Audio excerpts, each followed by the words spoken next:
Hello, good morning, everybody.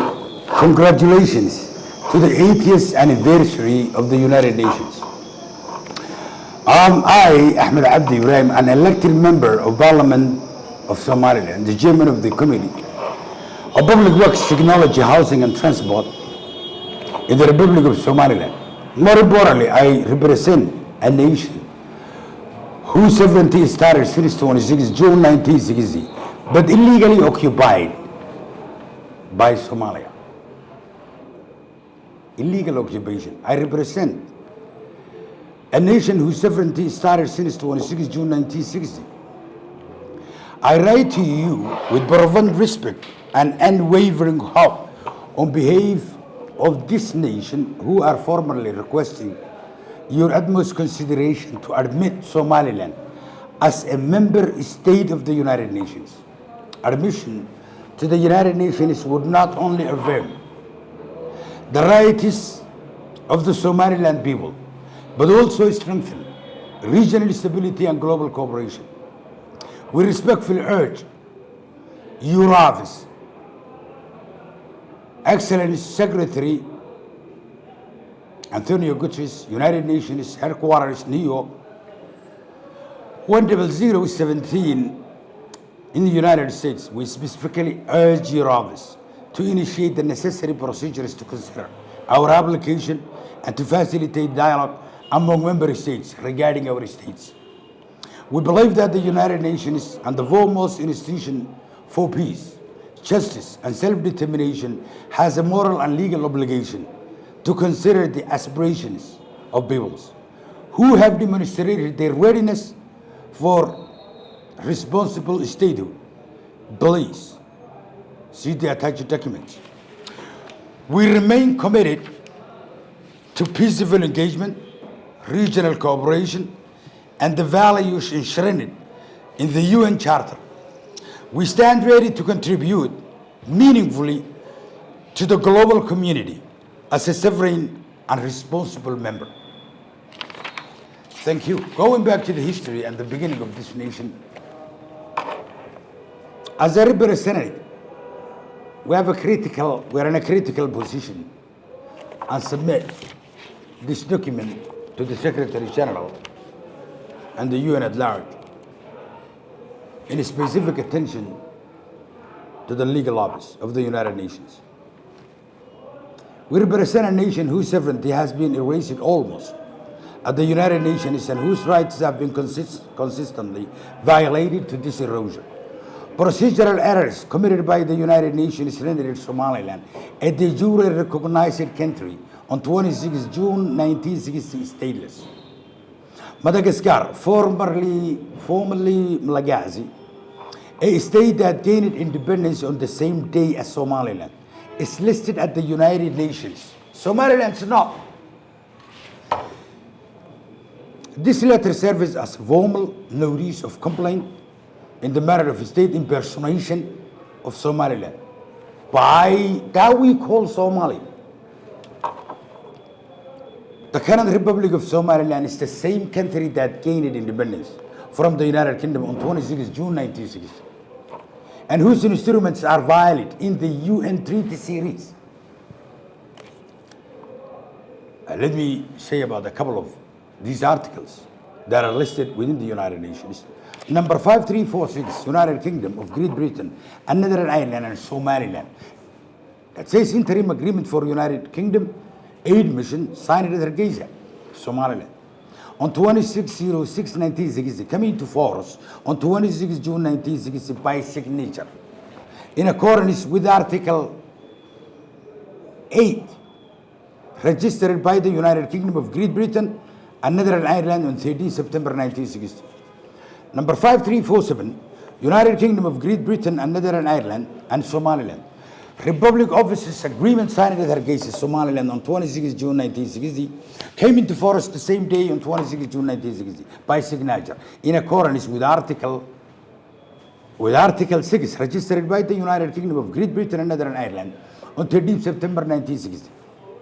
Number 5348, number 5349, and number 5350, all are the same. Unfortunately, these treaties between the United Kingdom and Somaliland are wrongly recorded as being between Somalia and the United Kingdom of Great Britain. It's within the pages of the United Nations. There is no evidence that Somaliland transferred its jurisdiction to another entity at all, in all conditions. Furthermore, there is no mechanism under international law by which a sovereign independent state could transfer its jurisdiction to a United Nations terrorist territory that has not completed the criteria of statehood.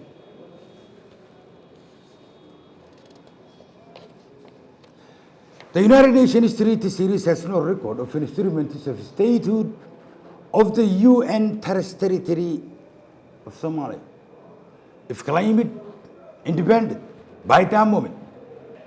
The other mysterious point is that there was no union that ever took place. And there is no record in the UN treaties that any sort of a union has ever taken place. So we don't know. The United Nations, however, accepted instruments of union. But we don't know where that union and where that documents are in place. We don't know who registered it. We do not have it. Somalia do not have it. But there are telltale sort of sayings. If anybody has got, then let's find it.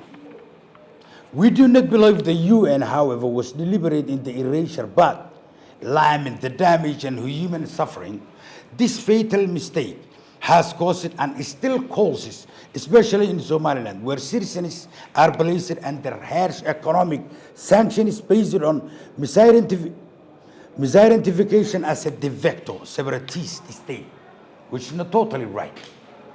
The UN honors Somalia's claims to territorial integrity, although Somalia believes in the irredential expansionist ideology of Greek Somalia and abstained from the reunification of African colonial borders by the Organization for African Unity, Current African Union in Cairo in 1964. There has never been a greater Somalia, but war against every nation and all over the bordering nations. Somalia irregular human rights abuses against Somalilanders are highly documented. Somalia has been rewarded by the UN and the international community while Somaliland is shunned and sidelined. We know what happened in 1970, some sort of a drought, call it. 120,000 Somalilanders were moved to Somalia in the guise of famine relief. They were placed in camps. World Bank 1987, DevRogs, N.D. This campaign prosecution escalated into the Isaac genocide, a real genocide, which is known historically, or which is known politically, which is known in every aspect of life. Of the 1980s, Somalian forces bombarded cities such as Hargeisa, Burco, and many other Isaac strongholds. Even in places like Mogadishu, Isaac were hunted down. Civilians were executed in mass. Water sources poisoned. Farmland and livestock destroyed. You can find also that Human Rights Watch in 1980. Today, Somalia continues to exploit its falsely attained UN seat to position itself as the legitimate voice of the region. Once again, the Horn of Africa has become a chessboard for greater power completion. Somalia uses international recognition to channel foreign funds, particularly from China, to destabilize Somaliland. In Las Ano town, in southern eastern Somaliland, bordering Somalia, these resources have fueled conflict. In conclusion, the United Nations must also acknowledge and act of the following. Somaliland has never authorized any other entity to use its streets, legal instruments of sovereign identification. The UN must recognize Somaliland's independence day, 26 June 1960, in its official origins of former trust and non-self-governing territories, accurately stating British Somaliland became the independent state of Somaliland to the date, today, the 80th anniversary of the United Nations Day. The UN must immediately cease referring to the de jure of the Republic of Somaliland as British Somaliland. After 26 June 1960, this constitutes a deliberate and significant mischaracterization. The UN is now fully informed of this foundational error. The documents are clearly stated on all the pages of the United Nations. Any further inaction cannot be considered oversight. Continued inaction will be seen as complicity in the denial of Somaliland's sovereignty and human rights. Somaliland has never authorized its instruments or stated to be used by any other party. The UN must restore legally, peace and dignity to a nation whose lawful independence has been denied for over 60 decades. My nation, Somaliland, will continue to demand justice until this fundamental error is corrected and accountability is ensured. All attached documents will be found from every website. Thank you very much. Happy anniversary day to the United Nations. Notice our motion, Jim Ahmed Abdi Ibrahim, MB Ahmed Musa Jama, Abdul Ghani, Mohamed Aaron, Ganino, Abdul Nasir, Isman Yusuf, Hirsi Abdullah Hirsi, MB Jama Abukar Muhammad, all our MBs, MB Muhammad Jama Kodbur, MB Abdul Qadir Abdullahi Mekto, MB Ahmed Mohammed Ure, MB Sulaiman Ahmed Farah Goh, as you know, MB Abdul Karim Me'ad, MB Amin Sulaiman Jama, MB Fuad Ahmed Deriye, MB Ahmed Mohammed, MB Mohammed Hussein Jama, MB Abdul Karim Mohammed, MB Bilay Abdi Duale, MB Nuruddin Ahmed Dayib, and many more. Thank you.